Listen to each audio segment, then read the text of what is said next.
Friend hi friend जय जगन्नाथ मु आपन सत्य मोर एटा फास्ट वीडियो जो माने फास्ट वीडियो माने कन्फ्यूज वीडियो करछि माने ये करे करछि यदि मोर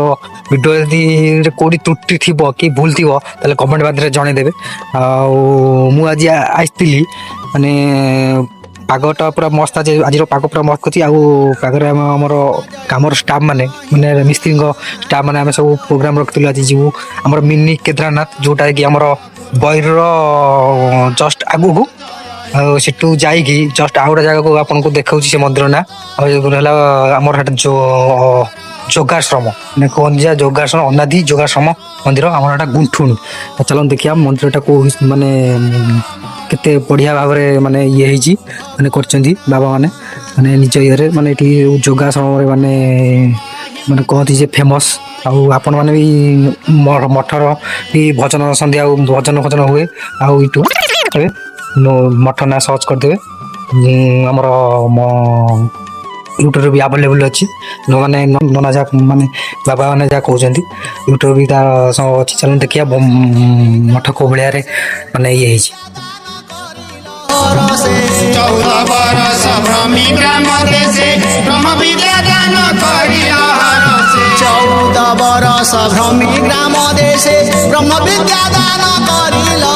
मठ नाट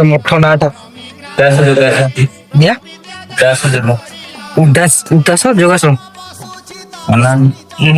जो मैंने वीडियो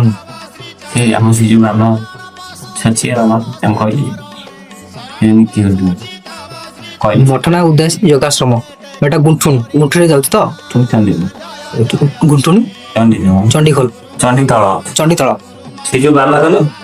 मने देखि करते बाबा बाबा बोले एटा हमरो गुंठुनी गुंठुनी रो चंडीखोल ग्राम रे एटा अवस्थित आ मठना ला उदास योगाश्रम आ आपन तो मंदिर देखले मूर्ति की देखले जदि आपन को प्लेसटा भल लगे तो कौन गोटे छोटिया कमेंट करदे और शेयर करदे और सब्सक्राइब करदे भूलिबेनी आ ये हमर देखन केते घोड़ा केते साज सजार घोड़ा हमर ये हिची आ ये नाम सिंहासन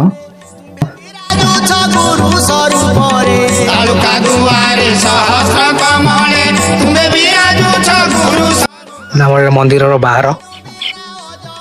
तो केते उच्चार मंदिरटा और ये होई कौन देखते ये बाहर प्लेस और ये हमर मंदिर रो मेन गेट तैयारी होची काम भी चली जी काम चली लोक भी काम कर आमर नील जो नील कोठा देखा आमर बाबा मान रहा स्थान ये रुहति बासस्थान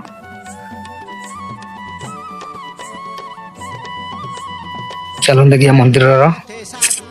पछपटा मंदिर पछपटा देखी आपको के लगे कमेंट जन दुर्गम पथे साधु संग साधु संग से दुर्गम पथे साधु संग साधु संग ये मंदिर यज्ञ हुए माने पुण्य जो यज्ञ हुए भगवान यज्ञ जो करती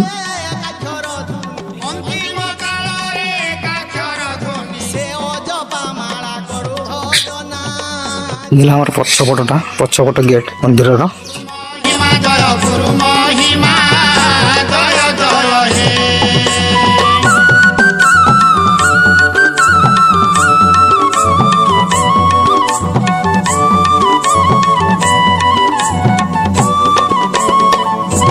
सीटू दूर देखी बाबा जो बासस्थान आम बाबा बासस्थान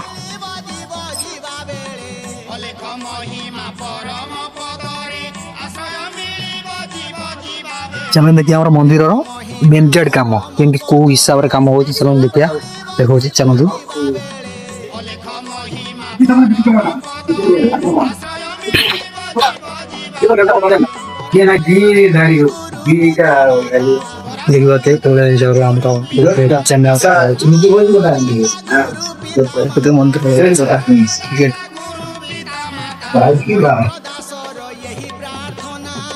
ଇଏ ଆମର ହେଲ୍ପର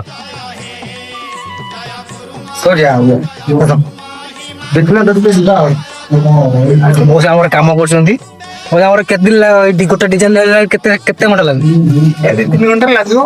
3 ଘଣ୍ଟା ଲାଗୁଛି ଆପଣ ଯଦି ମୋ ଭିଡ଼ିଓ ଭଲ ଲାଗୁଛି ଗୋଟେ ଲାଇକ୍ ସବସ୍କ୍ରାଇବ ଆଣ୍ଡ ସେୟାର କରିଦେବେ ରହୁଛି ଜୟ ଜଗନ୍ନାଥ।